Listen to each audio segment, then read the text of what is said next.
You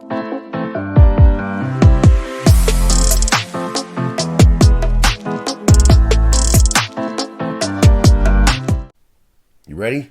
Let's go. 2-minute daily devo for Wednesday, February 24th.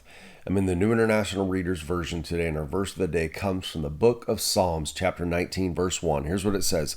It says, "The heavens tell about the glory of the Lord, and the skies show that his hands created them."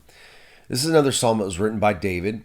And as we know, David was a worshiper. We've talked about this in previous devos, that David loved to worship God, wrote lots of songs. That's what most of the psalms are. They are songs.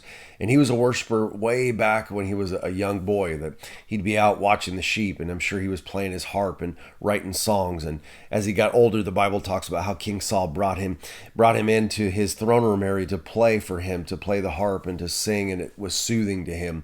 So David is a worshiper, and this is another example in Psalm 19 of David writing a song that just worships and glorifies our God and talks about how great and amazing and how awesome our God is.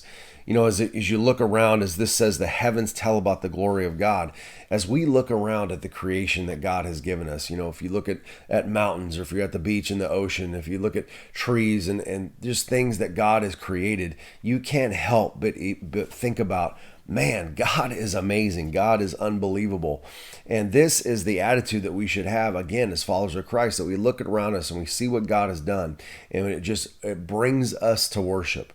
You know, when you see things that God has created, it should bring you to worship. The problem is a lot of people are worshiping the creation instead of worshiping the Creator. But the creation should always point us to the Creator, should always point us to God, whatever you're looking at. But this should be our attitude as we look around at how great and amazing the things are that we have in our world.